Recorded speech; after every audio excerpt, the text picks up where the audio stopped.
नमस्कार दोस्तों, जय महाराष्ट्र। जागो इंडिया जागो में फिर से आपका एक बार हार्दिक स्वागत है। दोस्तों,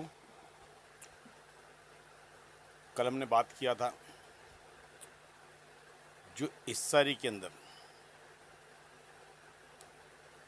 जिन लोगों ने झोपड़े एनेक्शन के बाद खरीदे उनके विषय में जो भी मार्गदर्शन था मैंने दिया, जो लीगली आप कर सकते हैं। वो भी अगर आपका डेवलपमेंट इम्प्लीमेंट नहीं हुआ है तो आपके पास एक कोशिश है, उस कोशिश को आप अगर करते हैं तो उसमें कामयाबी मिल सकती है और मिलेगी भी, क्योंकि आपका अधिकार है। क्योंकि एलओआई नहीं इशू हुई है तो उस समय आपके पास एक अधिकार है कि आप इस चीज़ को एकत्रित होके, और ख़ासकर अगर उसके अंदर वहाँ के पात्र सदस्य मदद करते हैं, और मदद करना भी चाहिए, क्योंकि हम एक जगह रहते हैं, एक परिवार की तरह हैं। जिस क्षेत्र में रहते समझिए हमारा गांव है वो, तो एक दूसरे को मदद लेके चलना पड़ेगा।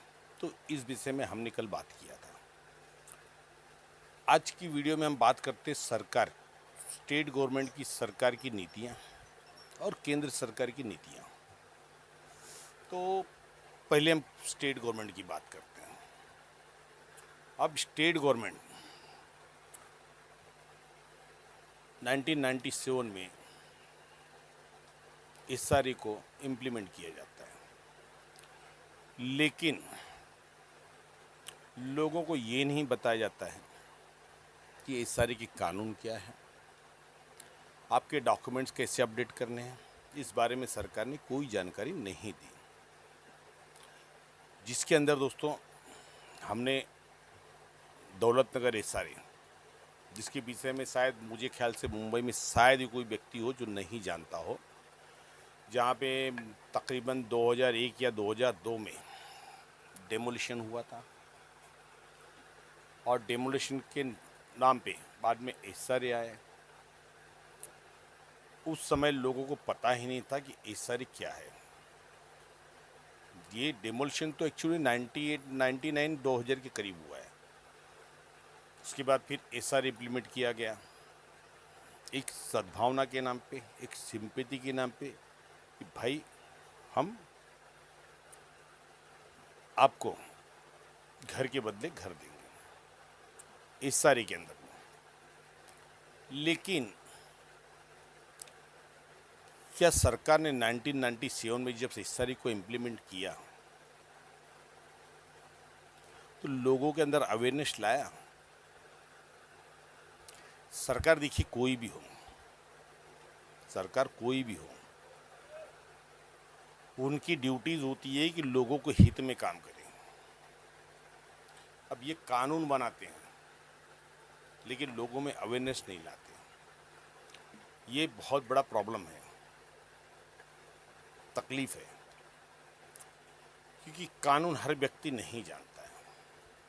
और जब 1997 में सारे इम्प्लीमेंट किया गया, उसके जो रूल्स आए थे दोस्तों, अच्छे अच्छे एडवोकेट्स को भी नहीं पता था, न नेताओं को पता था। जिन्होंने कानून बनाया था उनको छोड़ के अलावा किसी को नहीं पता था कि इस सारे के रूल्स क्या है। क्योंकि मुझे याद है, हमारे यहाँ पे एक नेता हुआ करते थे, आज हमारे बीच में नहीं है, अर्जुन सिंह जी, जो हमारे यहाँ के कारपोरेटर भी थे और बहुत तड़पदार नेता थे। लोगों की लड़ाई लड़ने के लिए के बाद बहुत बड़ा जज्बा था।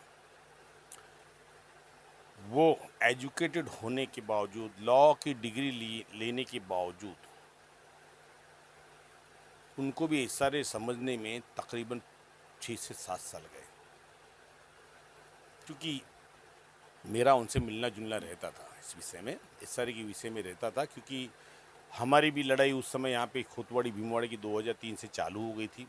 उसके पहले 2002 में 2002 में एनेक्शर्स बने हैं, तो हमारी लड़ाई भी तकरीबन उसी समय चालू हो गई थी। और दौलतनगर की लड़ाई में भी हमने वहाँ से सीखा कि इस सारे क्या है। क्योंकि जब ये चीज़ हमने हमारी आंखों से देखा कि लोगों को सामान तक निकालने के लिए समय नहीं देखी, लोगों के झोपड़े तोड़े गए।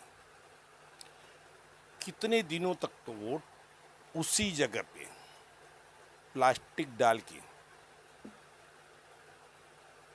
एक शेल्टर के रूप में उन्होंने यूज किया था।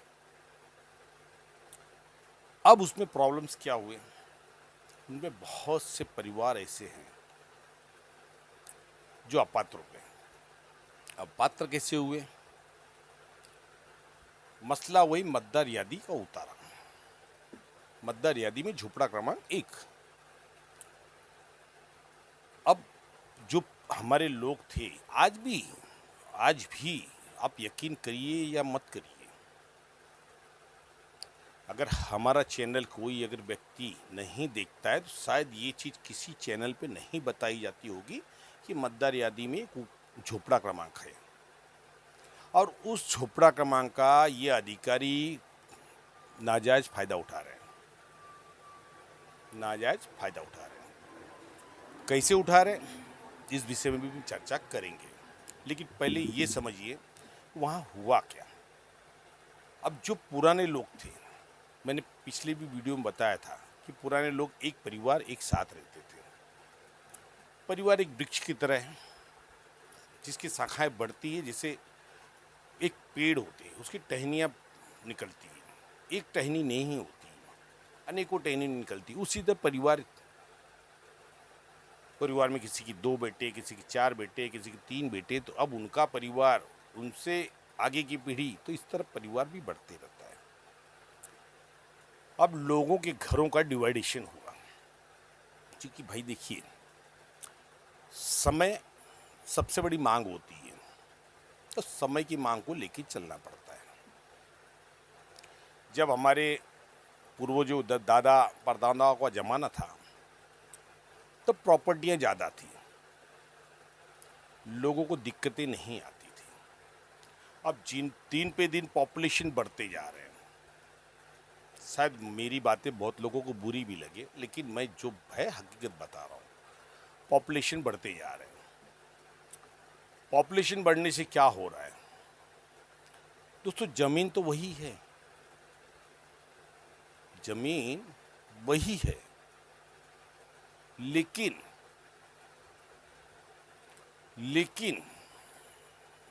व्यक्ति बढ़ गए। अब जब एक जमीन के अंदर 4 बंटवारे होंगे, फिर उसके 4 बंटवारे होंगे, उसके 4 बंटवारे होंगे, तो जमीन तो दिन पर दिन कम होती जाएगी। ये तो आपको मानना पड़ेगा। आप इसका गणित भी लगा सकते हैं कि भाई 10,000 स्क्वायर फीट की जगह है, उनके 4 बेटे हैं, तो चारों में डिवाइड 2,500 स्क्वायर फीट बचा। अब 2,500 स्क्वायर फीट में किसी के 4 बेटे, किसी का, तो उनकी 500-500, 600 स्क्वायर फीट, 700 स्क्वायर फीट, ऐसी जगह। फिर उसकी आगे की पीढ़ी, उसका, तो ये दिन पे दिन छोटी होती जा रही, छोटी। कि जमीन तो नहीं बढ़ेगी ना, जमीन तो उतनी ही रहेगी, जमीन उतनी ही रहेगी। अब समस्याएं किसकी है? इंसानों की। अब उसमें जमीन कुछ नहीं कर सकती है। यदि आप अपने आने वाली पीढ़ी को सुरक्षित और सुशिक्षित दिखना चाहते हैं, तो पॉपुलेशन का कम होना जरूरी है। ये आपके भी हित में है और देश के भी हित में है। मैं कोई नेता नहीं हूँ, लेकिन एक जो जनरल बातें बता रहा हूँ, जिसकी वजह से आज ये प्रॉब्लम खड़ी हुई है। अब जो व्यक्ति एक परिवार की तरह रहते थे, अब परिवार की तरह में समझो दादा है, दादा के 2 बेटे हैं, अब 2 बेटे हैं, उनके भी बेटे हैं, समझो 2-2 4 बेटे हो गए, उनकी भी शादी हो। अब ये जब डिवाइड हुए तो 2 घर हुए, आधे आधे, आधे में फिर डिवाइड हुए थे, एक जो आधे थे उसके 2 हुए, तो इस तरह डिवाइडेशन चलती रहा। ठीक है, लोगों ने अपने डॉक्यूमेंट तैयार कर लिए, लाइट बिल लगा लिए, राशनिंग कार्ड भी बना लिए, लेकिन जो मेन था मतदार यादी में, उन्होंने झोपड़ा क्रमांक बदली करना उनको किसी ने बताया ही नहीं था। उनको किसी ने बताया ही नहीं था, जिसके कारण उनके घर अपात्र हुए। एनेक्सर में नाम आने के बाद उनके जो पात्रता है वहां पे लिखा गया समाविष्ट। अब इस समाविष्ट शब्द जो लिखा गया, ये समाविष्ट शब्द जो भी डिपार्टमेंट के अधिकारी है वो भी नहीं बता पा रहे कि भैया समाविष्ट क्यों लिखा है, या बताना चाहते नहीं थे। अब लोगों के अंदर इस चीज में असमंजस हुई कि भाई ये प्रॉब्लम्स क्या है, जिसके चलते दौलतनगर में सैकड़ों लोगों को बेघर होना पड़ा। ये ताजा इतिहास है, और जो व्यक्ति दौलतनगर से रिलेटेड रखता है, मेरा वीडियो देखता है, तो उसको पता होगा कि ये चीज क्या है और कैसी हुई थी। मैंने आंखों से देखा है, मैं कोई सुनी सुनाई बात नहीं कर रहा हूं, मैंने आंखों से देखा है कैसे उन लोगों ने वहाँ पे अपनी ज़िंदगी काटी, कैसे धीरे धीरे अपनी ज़िंदगी को सेक्रीफाइस करके वहाँ से निकले हैं। जो तालपत्री बांध के रहते थे, तालपत्री बांध के, झोपड़ा बांध के नहीं, झोपड़े तो टूट गए थे, सिर्फ तालपत्री शेल्टर के लिए, छत धूप से बचने के लिए, बाकी कुछ नहीं था।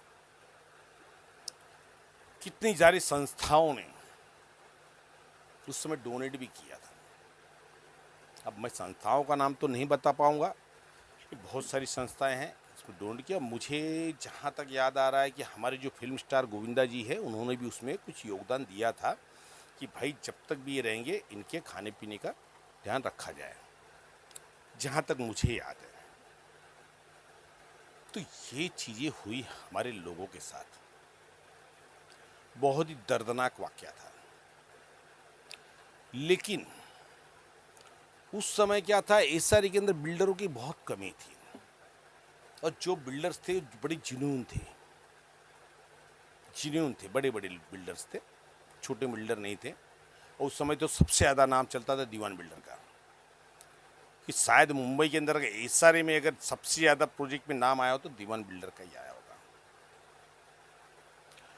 तो ये उस समय की बात है, खाली एक झोपड़ा क्रमांक की वजह से लोगों को बेघर होना पड़ा। तो दोस्तों गलती किसकी थी? सरकार की। अगर सरकार ने स्कीम को इम्प्लीमेंट करने के बाद लोगों को मौका दिया होता, या अधिकारियों द्वारा सर्वे करवा के झोपड़ी अगर सेपरेट है तो उनका झोपड़ा क्रमांक बदली किया जाए, ये आदेश भी दिया होता था, तो लोगों को आसानी होती थी और लोगों के अंदर अवेयरनेस आती थी और लोगों के घर सुरक्षित रहते थे। ठीक हुआ, और ये रुका नहीं दोस्तों, आज भी वही चल रहा है। अब माने या ना माने, आज भी वही चल रहा है। मेरे कितने सब्सक्राइबर, उनका यही मैटर है। इवन सबसे बड़ी बात ये जो मैंने बताया था ना कि इसके अंदर क्या गलत हो रहा है, इसके अंदर गलत ये हो रहा है कि भैया आपके लाइट बिल्स अलग है, आपके राशनिंग कार्ड अलग है, यहाँ तक कि आपके यहाँ सर्वे हुआ है 2000 की, जब झोपड़ी गणना हुई, वो झोपड़ी गणना की पावती भी आपके पास है, फिर भी ये कहते समावेश नहीं, आपका एक ही झोपड़ा था। अरे भैया, झोपड़ी गणना का महत्व तो क्या? फिर 2000 झोपड़ी गणना की पावती को इंपॉर्टेंस क्यों दी गई है? पहली बात तो आधी पावतियां तो गायब हो गई है। जो भी व्यक्ति जिस चीज को मांगता है वो सीधा वहां पे लिख के देते कि भैया ये नंबर की पावती हमारे एप्लिक में उपलब्ध नहीं या टेस्ट नहीं हो रही है। अगर नहीं हो रही तो कहाँ गई? ये क्वेश्चन मार्क आज तक बना हुआ है। मैं इस पे नहीं बोलूँगा क्योंकि मैंने ऑलरेडी बहुत सारी वीडियोस में बताया इस चीज़ को, लेकिन ये क्वेश्चन बना हुआ है, और इस क्वेश्चन के अंदर में मैंने ये भी बताया कि जिनका भी ये प्रॉब्लम है उनको क्या करना है। देखिए, आपका अधिकार है, आपकी प्रॉपर्टी, आपके डॉक्यूमेंट्स अगर डिपार्टमेंट से भी गायब होते तो आपको अधिकार है उसके खिलाफ कंप्लेंट लिखाने का, लेकिन आप करते ही नहीं है, या करना चाहते ही नहीं है, या आपके दिमाग में डर है। मैंने ये नहीं कहा कि आप जाके एफआईआर लिखा, आप कंप्लेंट की कॉपी फाइल की, कंप्लेंट कीजिए, कमिश्नर तक कंप्लेंट कीजिए, पुलिस कमिश्नर तक कि भाई मेरे डॉक्यूमेंट डिपार्टमेंट से कहाँ गए, इसकी इंक्वायरी होनी चाहिए, इनके ऊपर कार्रवाई की जाए। तो ये जिस दिन शुरुआत होगी ना दोस्तों, लोकतंत्र का असली मतलब क्या, डेमोक्रेसी का असली मतलब क्या, लोकतंत्र का मतलब जहां लोगों की सुनी जाए। यहाँ तो लोगों को पूछा नहीं जाता, लोगों को बताया नहीं जाता, फिर सुनने की बात तो दूर की है। आज ये दौर 1997 से चलते चलते 2026 है, फिर भी आज तक इस चीज़ के अंदर सरकार ने एक पहल नहीं की, एक कदम आगे नहीं बढ़ाया कि भैया चलिए अब तो इस चीज़ से लोगों को हानि पहुंची है तो इस चीज़ को ख़त्म किया जाए। लेकिन एक बात और है, पात्रता के रूल में कहीं नहीं लिखा है कि आपके मतदार यादी में झोपड़ा क्रमांक एक ही है तो आपको एक ही घर मिलेगा। आपका जो भी जीआर आए हैं 2002 के हो, 2015 के हो या 2018 के हो, उसमें लिखा है कि आपके एक या दो डॉक्यूमेंट, मोस्टली दो डॉक्यूमेंट अगर आपके ऑथेंटिक है तो आपकी पात्रता निश्चित की जाए। तो फिर क्यों समाविष्ट का बहाना करते हैं अधिकारी? कारण क्या? कारण सिर्फ वही करप्शंस, बाकी और कुछ नहीं। क्योंकि सरकार जितनी नीतियां, जितने कानून बनाएंगी अधिकारियों के उतने फायदे। तो इस चीजों को खत्म करने के लिए आपको एकजुट होना पड़ेगा, इस चीज पे लड़ना। एक व्यक्ति लड़ेगा तो बहुत सारे लोग खड़े होंगे। अब लोगों के अंदर यह है कि भैया हम 10 लोग क्या कर सकते हैं। भी जैसे कल मेरे सब्सक्राइबर थे, 24 लोग हैं जिन्होंने खरीदी बिक्री किया, उन्होंने बताया 24 लोग। तो 24 लोग इकट्ठा होके लड़िए ना, जाइए कोर्ट तक, 24 यूनिटी बना के जाइए, अकेले किसी का भला नहीं होगा। लेकिन अभी आपके दिमाग में एक चीज होगी कि भाई 24 लोग क्या कर सकते हैं। तो सर मैं आपसे पूछना चाहता हूं, क्या इस देश की आज़ादी के अंदर क्रांतिकारी जो थे, हमारे जो वीर क्रांतिकारी थे, क्या वो करोड़ों की तादाद में थे? मुट्ठी भर थे, मुट्ठी भर। लेकिन लड़ने का जज्बा था, जुनून था। दिलाई ना आज़ादी, दिलाई कि नहीं दिलाई? लोगों ने पहले उनको क्या क्या कहे हैं ये भी आप समझ लीजिए ना। कोई उनको डाकू कहता था, कोई आतंकवादी कहता था। अरे ये भी तो मुझे ये भी फिलहाल याद आ रहा है, ये मेरे ख्याल से 2011-2012 के आईसीआईसी बुक के अंदर जब आई थी, हमने कंप्लेंट फाइल किया था। उस आईसीआईसी बुक के अंदर मुझे सन बराबर याद नहीं है, लेकिन ये पक्का है कि वो आया था, ये आपको नेट पे मिल जाएगा। उस समय हमने कंप्लेंट फाइल की थी, भैया ये चैप्टर यहाँ से निकाला जाए। वहाँ पे लिखा था शहीद भगत सिंह, राजगुरु, सुखदेव आतंकवादी थे। ये आईसीआईसी स्कूल में पढ़ाया जाता था, सीबीएसई और आईसीआईसी स्कूल में, आईसीएसई। तो दोस्तों ये अज्ञानता हमें पढ़ाई जाती है, लेकिन हकीकत के जो हीरोज थे वही थे, हमारे देश के असल हीरो थे। वो मुट्ठी भर थे, लेकिन जज्बा था, जुनून था। तो क्या आप नहीं इकट्ठा कर सकते आपके अपनी प्रॉपर्टी के लिए? उन्होंने तो अपनी प्रॉपर्टी के लिए कभी लड़ा ही नहीं, उन्होंने देश के लिए लड़ा। तो क्या आप अपनी प्रॉपर्टी के लिए नहीं लड़ सकते? अगर नहीं लड़ सकते तो कारण क्या? या तो आपके अंदर लड़ने की क्षमता नहीं है, या आप एकत्रित नहीं होना चाहते हैं, या आपका आपसी मतभेद है कि भाई वो रहेगा तो मैं नहीं आऊँगा। भाई साहब इस सब को भुला दीजिए, नुकसान सबका हो रहा है, सबको इकट्ठा होना पड़ेगा। और हो सके तो आपके अगल बगल जो पात्र सदस्य हैं उनका भी साथ लीजिए, जितनी मेजोरिटी जमा कर सकते उतनी मेजोरिटी लीजिए। देखिए आपके यहाँ पे रीवेरीफाई होता है या नहीं होता है। नेक्सल 2 रीवेरीफाई होता है या नहीं होता है, ये मैं कल के मुद्दे पे बात कर रहा हूँ। अब आते हैं हम टॉपिक पे। अब मतदार यादी का हो गया।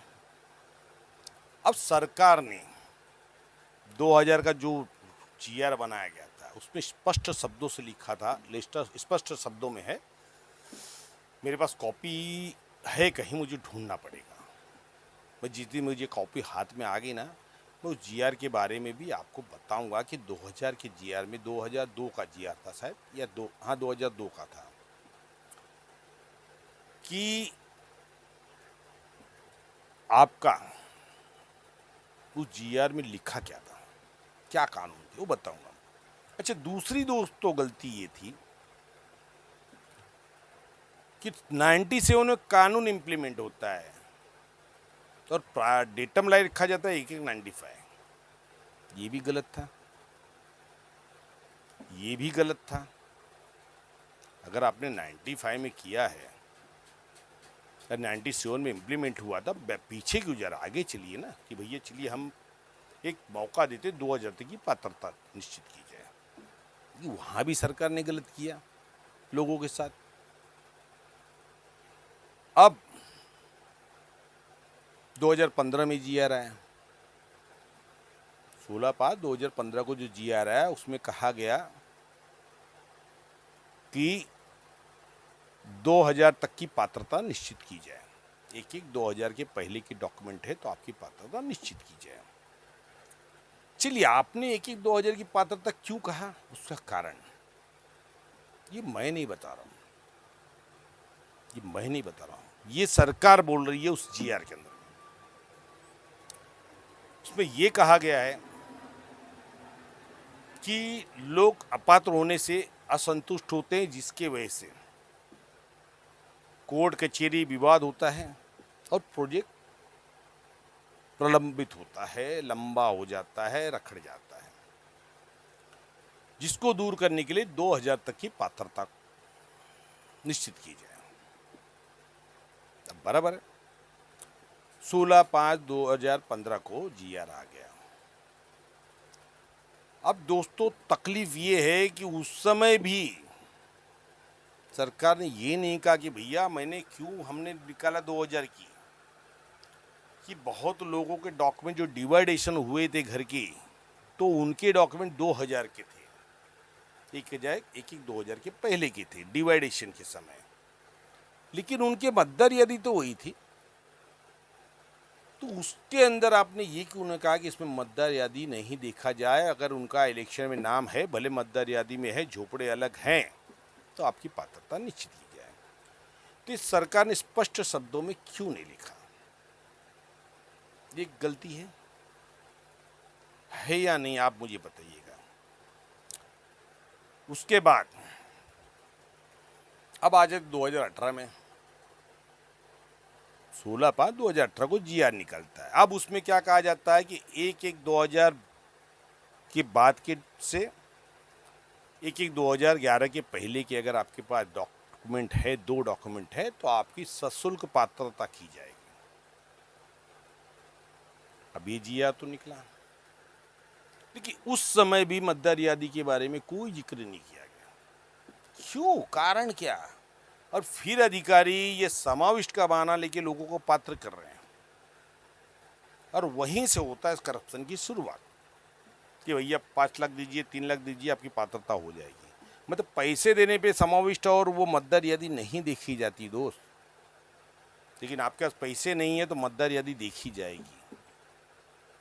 तो वो एक चीज गलत की गई, क्या आपको लगता है नहीं की गई? अब तीसरी गलती क्या है?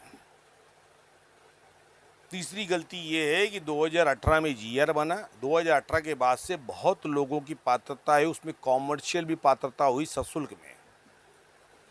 अब ये 2023 में शायद मुझे लगता है सितंबर अक्टूबर के महीने में कुछ, या दिसंबर के उसके बीच में ही निकला है। मेरे पास जीआर की कॉपी है उसकी, ढूंढना पड़ेगा कंप्यूटर में।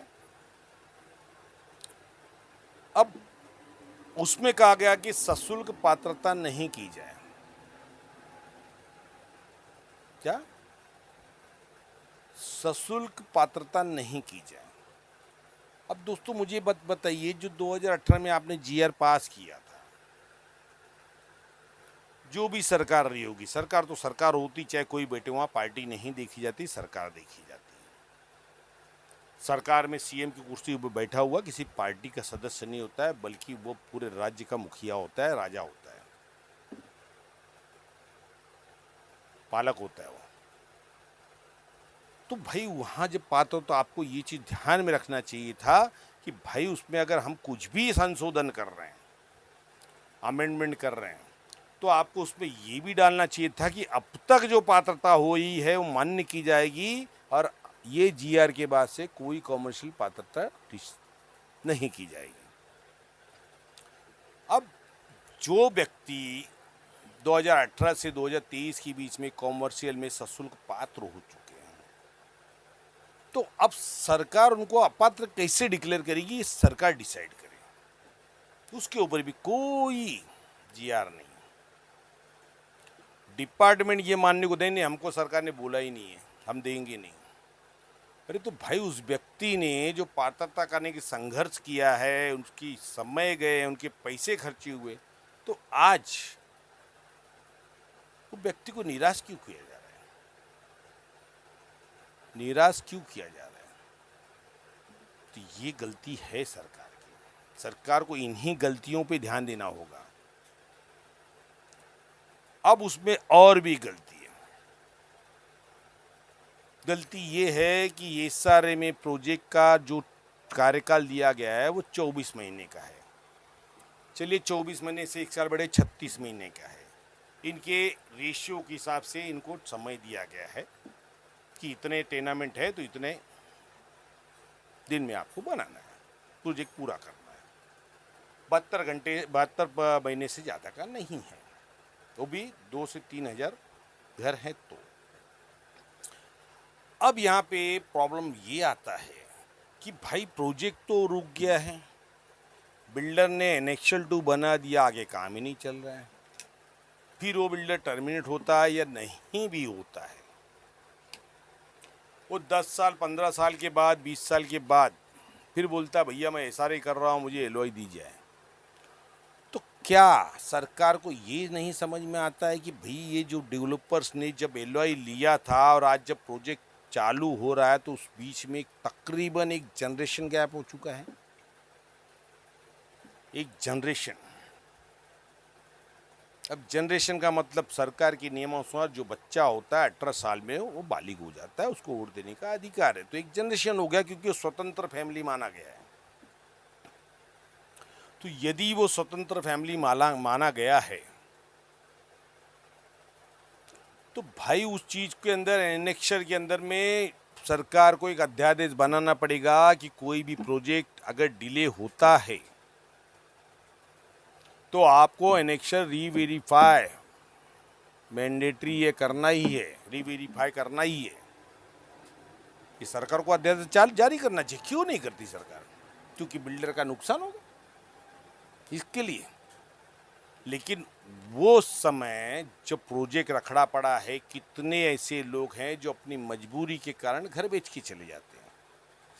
अब बेचारा जो व्यक्ति घर खरीद लिया, अब उसको कहते हैं कि भैया आपके नाम ट्रांसफर नहीं हो, तो उसके ऊपर अध्यादेश लाइए ना। अगर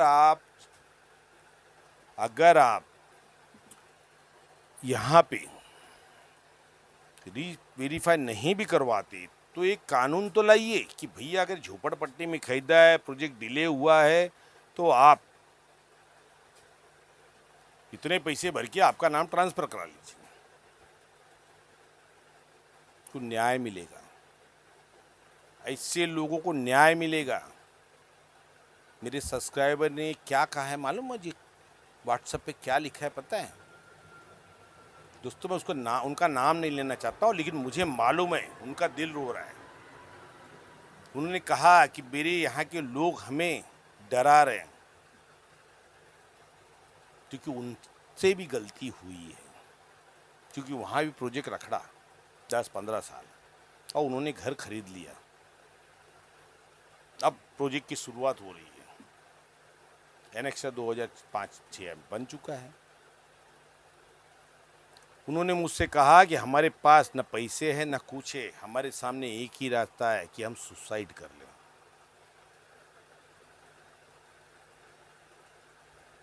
अब तो सोचिए दोस्त, ये जो मैं बातें बता रहा हूँ, तो क्या उन्होंने लिखते समय उनके मन में क्या चल रहा होगा। वो मुझसे खाली उम्मीद लगाए हैं कि सर कोई तो रास्ता बताइए, लेकिन मैं हेल्पलेस हूँ, मैं इसके अलावा कोई रास्ता नहीं बताता हूँ। मैं सिर्फ सरकार तक ये बात पहुँचाने की कोशिश कर रहा हूँ कि सरकार इस पे कोई न कोई अध्यादेश जारी करे। अन्यथा बहुत से ऐसे लोग हैं जो एक व्यक्ति अपने लिख सकता है कि सर मेरी हालत ये है कि अब मेरे सामने सिर्फ एक ही रास्ता, मैं सुसाइड कर लूँ। तो दोस्तों गलत हो रही है, सरकार को उस पर ध्यान देना चाहिए। इसमें गलती किसकी है? उस सोसाइटी की, उस एसआरए की, अरे सॉरी उस डेवलपर की, जिन्होंने प्रोजेक्ट एनेक्स 2 बनाने के बाद 15-15 20-20 साल प्रोजेक्ट रखा दे रहे हैं, या उस एसआरए की है कि भैया आपने 4 साल में नहीं किया, आपका सब एनेक्स 2 सब रद्द करो। क्यों क्यों आखिर उस चीजों का भुगतान कोई और करे? क्यों एक व्यक्ति, एक गरीब आदमी, झोपड़ा, आज क्या चल रहा है रेट झोपड़ों का पता है भाई? हमारी एरिया की बात मैं नहीं करूंगा, हमारी एरिया के भाव बात मैं नहीं करूंगा, क्योंकि हम जिस इलाके में रहते हैं ना, वहाँ के झोपड़े 2-2 करोड़ में बिकते हैं। कितने में? 2-2 करोड़ में झोपड़े बिकते हैं। आपको यकीन नहीं है तो सांताक्रूज वेस्ट खोतवाड़ी में रहता हूँ, आप कभी आके किसी भी एजेंट से बात कर लीजिए कि भाई झोपड़े यहाँ पे क्या भाव से मिलेंगे। तो झोपड़े की साइज के हिसाब से झोपड़ों का रेट है दोस्तों। सिर्फ भाड़ा जो बोलते हैं ना, भाड़ा 100 रुपये स्क्वायर फीट चल रहा है, भाड़े में 100 रुपये स्क्वायर फीट चल रहे हैं, तो खरीदे में क्या कितना स्क्वायर फीट बेचेंगे ये आप सोच लीजिए। खाली भाड़े 100 रुपये स्क्वायर फीट में भाड़े चल रहे हैं, तो वो हिसाब से 10 बाई 20 का 200 स्क्वायर फीट का घर है तो 20,000 रुपये भाड़ा है। वो इलाका है, वो हाई प्रोफाइल स्लम बोलते हैं उसको। और भी इलाकों में आप चले जाइए, वहाँ भी 14 लाख 15 लाख, उससे ज़्यादा भी हैं। अब मुझे एक्चुअल रेट, मुझे मेरे यहाँ के रेट पता है, मैंने बता दी। अब आपके यहाँ के क्या रेट है आप भी समझ सकते हैं। लेकिन क्या एक गरीब आदमी ये पैसे देने के बाद उसके हाथ से उसके घर छीने जाए, ये सही बात है? क्या होना चाहिए? आप मुझे कमेंट करके बताइए क्या होना चाहिए। तो दोस्तों गलत है, सरकार को इस पे ध्यान देना चाहिए। लोगों के प्रति सरकार होती है, सरकार के प्रति लोग नहीं होते। अगर लोगों के प्रति सरकार नहीं है तो लोग सरकार को बदल भी सकते, इतनी शक्ति लोगों में है। आज महाराष्ट्र के लोग बहुत परेशान हैं, सिर्फ एसआरए के कारण। हर व्यक्ति काम धंधे से एकदम अलग खिंचाव में है, मानसिक टेंशन में, सिर्फ खाली अपने परिवार घरों के लिए, सिर्फ भाड़े के लिए। क्या कारण है कि महाराष्ट्र सरकार इतने बड़े मैटर के ऊपर ध्यान नहीं दे रही है? क्या कारण?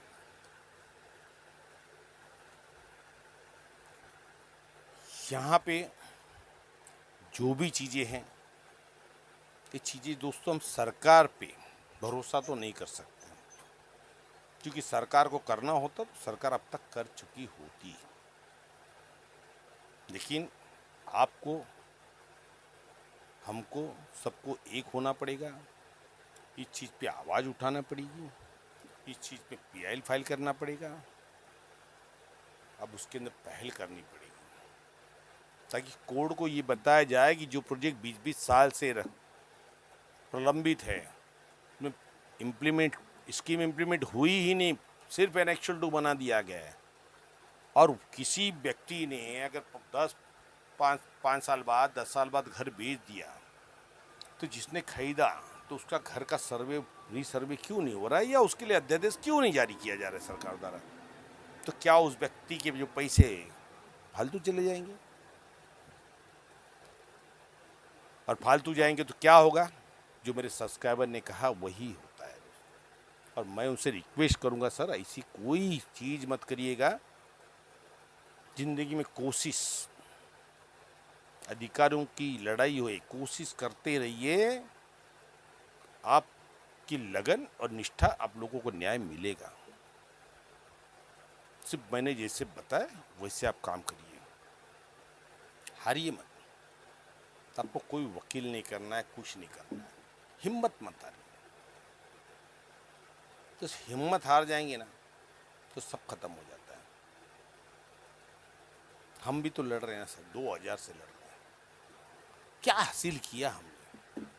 ना भाड़े ना घर, फिर भी लड़ रहे हैं, लेकिन हिम्मत नहीं हारे। हिम्मत नहीं हारते हम।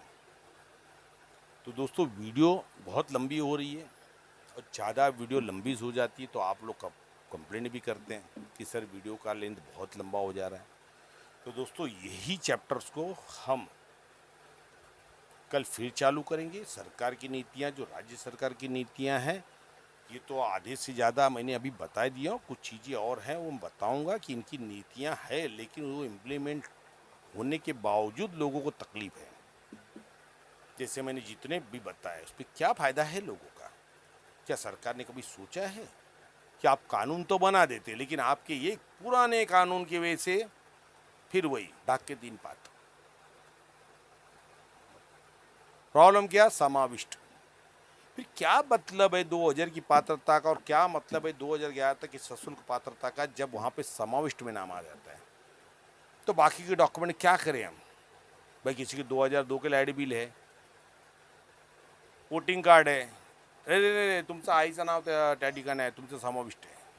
फिर झोपड़ी अलग है, सर्वे हुआ ना, सर्वे करके देखा झोपड़ी अलग है।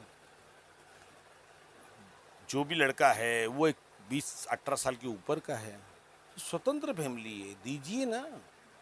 उनका अधिकार क्यों छीन रहे सर? बिल्डर को इससे कोई नुकसान नहीं है, बिल्डर को उल्टा फायदा ही है, नुकसान कुछ नहीं होता है। बिल्डर को इस सारे में फायदा ही फायदा है, नुकसान कुछ नहीं है। इसके लिए मैंने वीडियोस भी बना चुका हूँ, पूरा डिटेल्स दिया हूँ, गणित के साथ दिया हूँ, कैसे इनकी क्राइटेरिया कैसी है, इनकी डेंसिटी क्या होती है, सब कुछ मैं बता चुका हूँ। और जरूरत पड़ेगा तो फिर एक बार मैं बताऊंगा। लेकिन दोस्तों एक चीज को समझिए, आप हिम्मत मत हारिए, हिम्मत मत मारिए। समझ गया कि नहीं? अगर आप हिम्मत हार गए ना, तो दोस्तों आप निराश नहीं होते, आपका परिवार निराश होता है, क्योंकि आपके पीछे भी, आपके साथ में भी लोग हैं। कोशिश करिए, कोशिश। मुझसे जहाँ तक होगी मैं आपको गाइडेंस करूँगा, वैसे भी मैं करता ही हूँ सर। मेरे यहाँ पे जो भी आते हैं, हाँ इन बिटवीन में बहुत सारे ऐसे लोग हैं जिनका मैं फ़ोन नहीं उठा पा रहा हूँ। थोड़े से मैं भी ट्रबल में गुजर रहा हूँ सर। अभी समझ रहे हैं कि मुझे यहाँ पे इंडिविजुअल लोगों के फॉर्मेट भरना है, फॉर्म भरने हैं। मैंने अभी कल 6 लोगों के फॉर्म भर के आए वहाँ पे SRA में। वहाँ भी एक नया बखेड़ा कि भैया एक आदमी 2 का फॉर्म भर सकता है, उससे ज़्यादा नहीं भर सकता है। उसके लिए PRO साहब से जाके बात किया, अरे भाई ये क्या कर रहे हो यार, ये नया नया कानून बना, तो एक आदमी, तो भाई मैं क्या आदमी रखूँ? तो पगार आप दो, मैं रखता हूँ 10-20 आदमी। अरे भाई मैं लाया हूँ, लो आप डिस्पैच। फिर PRO साहब ने बावन कुले मैडम से बात किया, बावन कुले मैडम ने बोला कि नहीं उनका इंडिविजुअल लो, एक साथ मत लेना। तब जाके उन्होंने फोन किया कि इंडिविजुअल लो। तो दोस्तों ये सब चीज़ें चलती रहती हैं, रोज़मर्रा की ज़िंदगी है, रोज़ इनके नए कानून बनते हैं। अधिकारी अधिकारी एक अधिकारी अपने आप को एक सरकारी समझता है, इस चीज़ को आप मान के चलिए। चाहे वो किसी भी विभाग का अधिकारी हो, चाहे वो एक पुलिस का एक छोटा सा कांस्टेबल क्यों ना हो, या एक सरकारी ऑफिस में कोई छोटा सा प्यून क्यों ना हो, वो अपने आप को सरकारी समझते हैं। लेकिन उनको ये नहीं पता है कि हम इतने परेशान हैं, हमारी वजह से उनको पगार मिल रही है, पब्लिक सर्वेंट है वो, लेकिन उनको फ़र्क नहीं पड़ता। वो सरकार है, वो हमारे माँ बाप कहलाते हैं, उनके दिमाग में यही बैठा है, इसीलिए लूटपाट है। तो दोस्तों वीडियो बहुत लंबा हो रहा है, हम इसी चैप्टर पे कल फिर बात करेंगे। धन्यवाद दोस्तों, जय हिंद, जय महाराष्ट्र। वीडियोस कैसी लगी कमेंट में लिखिएगा। और आप लोग कमेंट नहीं करते दोस्तों, कमेंट करेंगे ना सर तो मैं आपको ना इस सारे के अंदर खाली कमेंट में आपको पूरा ऐसा बता दूंगा। मैं कमेंट कीजिए, आपकी प्रॉब्लम्स कमेंट कीजिए, आपके प्रॉब्लम जो भी हो गए मैं कमेंट करूँ। अभी मेरे कुछ 2-3 कमेंट्स नए आए हैं, मैं आज देखा, मैं उन्होंने मुझे बोला रिप्लाई दीजिए, मैं बहुतों को रिप्लाई भी दिया हूँ। कुछ क्रिटिकल्स है जो मैं समझ नहीं पा रहा हूँ, मैं समझाऊंगा, बताऊंगा, और आपको यहीं से उनको समझाऊंगा कि भाई आपके प्रॉब्लम पूरा मुझे खुल के बताइए। आधा बताएंगे तो मैं नहीं समझ पाऊँगा। तो धन्यवाद दोस्तों, जय हिंद, जय महाराष्ट्र। मिलते हैं नेक्स्ट वीडियो में।